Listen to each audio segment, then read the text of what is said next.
organizers for giving me the opportunity to present our work. And today I'm going to talk about our discovery of a novel longevity gene called OSER1 in multiple species. So as we all know, like longevity can be, they are determined by four main categories. Like it is estimated that genetics can explain 25% of the longevity phenotype. And there has been a lot of genes has been constantly showed associated with human longevity. There's one, FOXO3, which stands out. And what is FOXO3? It is a transcription factor that usually under stress conditions, and this protein can activate a lot of targets and to regulate, for example, metabolism, autophagy, DNA repair, inflammation, and many other cellular processes, and to protect against age-related diseases. And then our question is are there any other novel targets which can regulate longevity in the system? Then we use a method and to manipulate the FOXO expression. Then we, followed by transcriptomics analysis, then we can hopefully identify some novel targets. And then we wanted to understand further like how this would be relevant to the longevity regulation and also and for the health. And then we also wonder like underlying molecular mechanisms and also whether this newly identified protein would be associated with human longevity. And so the similarities in the FOXO protein structure lays the foundation for our usage of the animal models to address the question of FOXO targets identification. Then by transcriptomics, and we have identified 180 different FOXO targets, and they are involved in different cellular processes. But then we wanted to identify some direct targets which can be physically regulated by FOXO proteins. Then we found like there has been a moderate homology between the human genome and also different animal models. And we found that there has been some of the newly identified FOXO targets that exist in different species, and some of them are quite species specific. And by FOXO binding motif screening, then we identified 42 putative direct targets. And then among these, 24 of them have orthologs in C. elegans. Then we use the platform in the C. elegans and to do single gene knockdowns, and where it turned out like 7 of them showed a shorter lifespan and 3 of them lived longer. And there is one protein called FOXO-regulated. So this protein got our interest because its knockdown decreased the longevity to the biggest extent, and also we have very little information in the literature. So then we wanted to look into the details about this protein. Then first of all, we look at this protein from the evolution perspective. Then we did a phylogenetic analysis. We found that it's very conserved from nematodes all the way to humans. Then in humans, it's annotated as oxidative stress response serum-rich 1, this protein. So then we designate all the other genes in different species as OSER1. Then we looked into the details whether overexpression of this protein can increase longevity. Yeah, indeed, in nematodes, and they showed increased longevity. And then we wonder whether this is only observed in the C. elegans, or it can be found in other species. Then we use a Zhiquan as a model. So interestingly, that they all showed the similar phenotype. And we further expand the idea to test in other species. That's where we use a fruit fly as model. Then we also observed OSER1 is a positive regulator of longevity. Then what is the molecular mechanism behind this? So then we incubated the FOXO protein with a promoter of the OSER1. Then we found like the binding is very specific, and this contributes to the transcription of this OSER1. And you may wonder, like, where is this protein in the cells? So then we did immunofluorescence, which shows that it's predominantly in the nucleus. And this is also observed in the human cell lines. Then here comes, in humans, there's 4 different FOXOs, 1, 3, 4, and 6.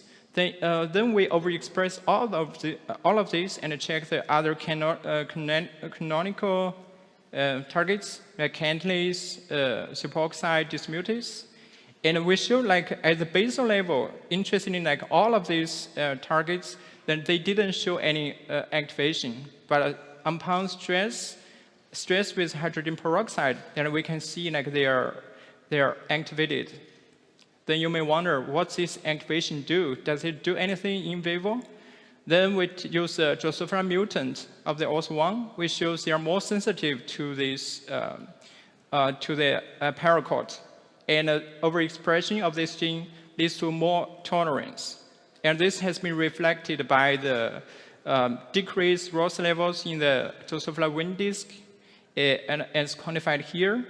And it's quite interesting that the decrease of the oxidative stress overload release the hyperactivation of the antioxidative system. Then, except for the oxidative stress resistance, are there any other stress that they can tolerate? So in fruit flies, we also overexpress this gene. We check the tolerance to starvation and heat shock.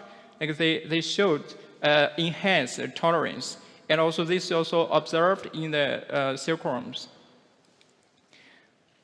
Then in the silkworm system, then we also show like in vivo and in cell lines, and both FOXO and other canonical FOXO targets can be activated.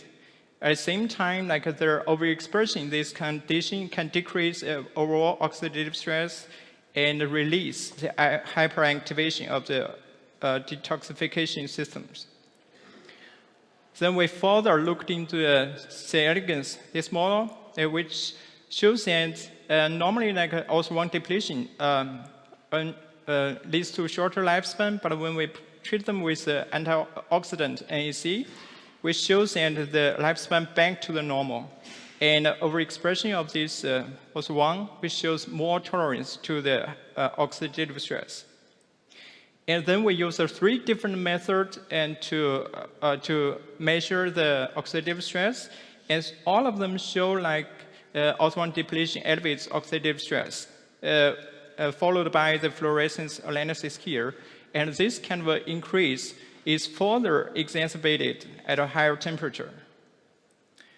Then usually we know like oxidative stress is closely associated with mitochondrial functions. Then we look into the mitochondrial morphology first. Then we use 2 different fluorescent protein labeled mitochondrial strain.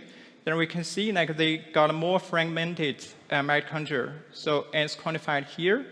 At the same time, like usually their morphology is quite related to their function. This fragmentation leads to compromise the ATP production. Then you may wonder, like, what is this protein, where it's located in the signaling pathways. Then here we use different longevity mutants in C. elegans, like covering oxidative stress, MAP kinase, DR insulin, and germline signaling.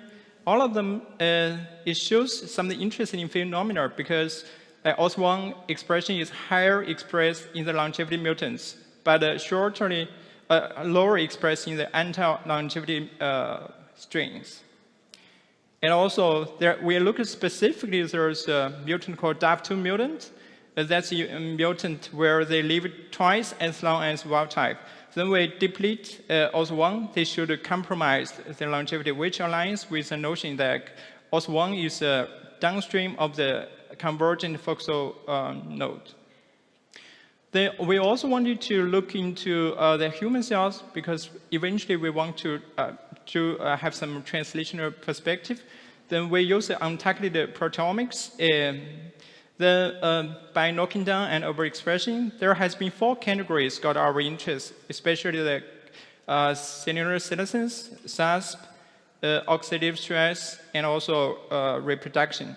Since we have investigated some the oxidative stress Here we also look into the reproduction. So if we see here the fertility of the silkworm in the control condition, when we overexpress this gene, you can see it's 3 times more reproduction. As quantified here, indicating both female and male got better reproduction. And this is also observed in the C. elegans. Then here, let's come back to the questions that we asked. By means of all the investigations, and we found we identified an evolutionary conserved longevity gene called OSER1, and FOXO protein combined to the promoter of this OSER1, and this protein further extends lifespan and produce enhanced stress resistance, especially oxidative stress, and also it regulates mitochondrial functions. And also our cohort study also support the idea that OSER1 is associated with reproduction and longevity. So if you want to know a little bit more details, you are welcome to the poster or check the online or talk to me after the session. And also lastly, I would like to thank all the collaborators, especially the project led by Professor Lina Rasmussen, Fang Yin Dai, and also thank the other Hector, Jesper, Mariana, and Wilhelm Bohr's group. Thank you so much. Okay, so we have time for a few questions. No, I'll start with one then. So I'm wondering, I think that DNA methylation was one of the pathways that came up as a significant. Have you looked at the interaction between that transcription factor to the methylation? So far, because we use a comparative method. First, we want to identify a gene with their phenotype, and the next step, our ongoing project is trying to look into more molecular mechanisms, how this transcription of this gene can be related to methylation. Okay, thank you. And if no other questions, please thank Zhiquan for his talk.